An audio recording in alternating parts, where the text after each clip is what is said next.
Hey, it's Baz, filmmaker, dad, and the guy behind 20 Minute Gamer. You have caught me extremely relaxed because after diving into a lot of fairly full-on shooters lately, like Robocop and Lost Planet, I needed a breather, something calm, something chilled.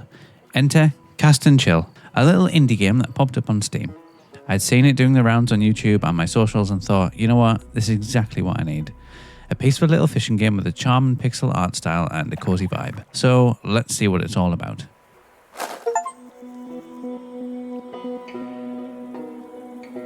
Cast and Chill is a peaceful pixel art fishing game developed by the indie team at Two Ltd, a two-person studio known for making small but highly polished, relaxing games. It was designed as a digital escape, something to help you unwind, focus, and feel a bit of calm in a busy world. There's no combat, no pressure, just you, your dog, and your rod. Story. So unsurprisingly, Catch and Chill isn't here to wow you with narrative twists. In my first 20 minutes, I quickly established that I was a fisherman with a boat setting out to catch fish. A friendly shopkeeper on shore told me I could earn money, buy new rods, upgrade my boat, and unlock new fishing locations. He also said he had some stories to tell, but I didn't hear any of them. And that's pretty much it. I don't actually think it's fair to give this a story rating because it's not really trying to be a story game. So on to controls. Now, I've played a lot of fishing games over the years, and they've all had something, and usually that something is fiddly, awkward controls. You know, switching rods, judging casting distance, picking bait. It's often a faff, but this was refreshing. You use your mouse, just the left and right mouse buttons, and that's it. From casting and reeling to moving the boat and interacting with the environment, it's all very intuitive. There's a subtle onboarding bit at the start, but within minutes I felt I had everything I needed. The fishing felt second nature by the end of the 20 minutes, which I think is a huge win. Sometimes developers overcomplicate things in an effort to be clever, but here the devs showed real restraint, delivering exactly what's needed and nothing more. And in a game built around relaxation, that simplicity is a feature, not a flaw. Score, 7 out of 10. Atmosphere. This game absolutely nails what it sets out to do. I wanted to relax, and I did. Simple mechanics, chilled out vibes, and a beautiful pixel world all came together to create something genuinely calming. I actually felt sleepy, and I mean that in the best possible way. There's no stress, no timers, no enemies, just soft rippling water, some nice visuals, and the gentle rhythm of fishing. It made me feel like I was just floating in the middle of a lake, surrounded by nothing but stillness. You forget you're even playing a game after a while.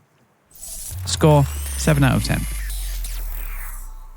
There's no voice acting here, but the sound design does its job quietly and effectively. There's a lovely ASMR-style rhythm to everything. The soft clicks when you cast your rod, the splash when you land a fish, the boat gently drifting across the water. It's all just soothing.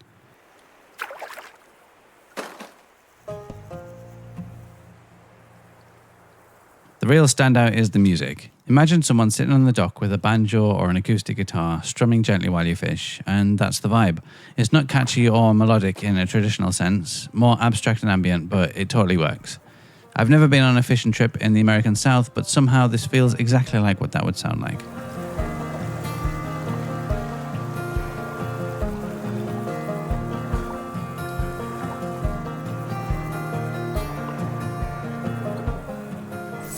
Score, 7 out of 10. Graphics and style. Visually, Catch and Chill is a real treat. It leans into a pixel art style reminiscent of Swords and Sorcery, but with some really impressive touches. Gorgeous parallax scrolling backgrounds, subtle 3D effects on the water, and a lovely reflective quality across the surfaces gives it a surprising amount of depth. No pun intended.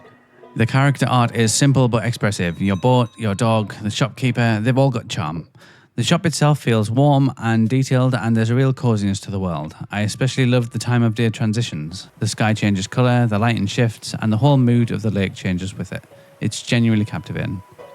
The only downside is the fish sprites are a little bit low res, and I did struggle to tell them one from another when I was buying bait. Also, as a certified map nerd, I have to say that the in-game map is lovely. Hand-drawn, inviting, and full of promise. I really wanted to explore more of it. Score, 8 out of 10. Gameplay. The gameplay is extremely simple. You sail out, you cast off, you catch fish, you sell fish, repeat. Once you've caught 3 fish, which is your starting limit, you head back to the shop to sell your haul and spend your hard-earned coins on upgrades, such as new rods, bait types, boats, and fishing licenses all a bit. Here's the thing though, each fish only earns about 3 coins and the cheapest upgrades were pretty pricey, so progression is slow. That might be fine if you want to spend hours relaxing in this world, but if like me, you've only got 20 minutes to play now and then, you're not going to unlock very much quickly. Another minor issue, with such a small inventory, you're constantly sailing back and forth between fishing spots and the shore.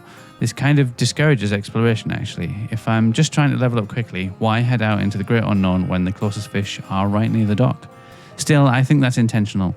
The game isn't trying to push you to progress, it's inviting you to slow down, take your time, and enjoy the process. And in that sense, it works. It might be a turn-off for players hoping for quicker rewards though.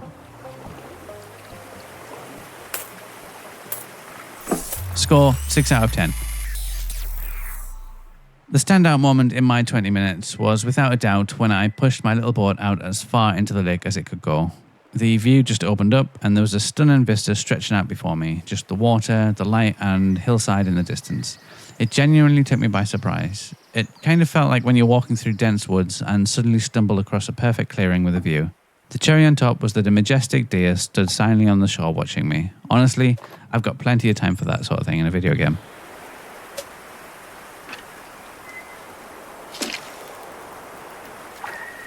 Final verdict, is it worth 20 minutes? If you're looking for a relaxing escape, something meditative and low pressure, then Catch and Chill totally delivers. There's no innovation here really, no high concept mechanics, but that's the point. It's about slowing down, casting off, and just being there in the moment. It might not be for players chasing rapid progression or dopamine hits, but if you like indie games, chill vibes, and minimalist storytelling through atmosphere, then this one's a lovely little catch. It actually kind of reminded me of Kentucky Route Zero in some weird way. The tone, the visuals, the music, and the pacing all give me similar feelings. Almost like a fishing-themed side story set in the same universe, which sounds pretty incredible to me. Score 7 out of 10. Have you played Cast and Chill? Did it hook you or did you drift away? And what's your favourite relaxing game to unwind with?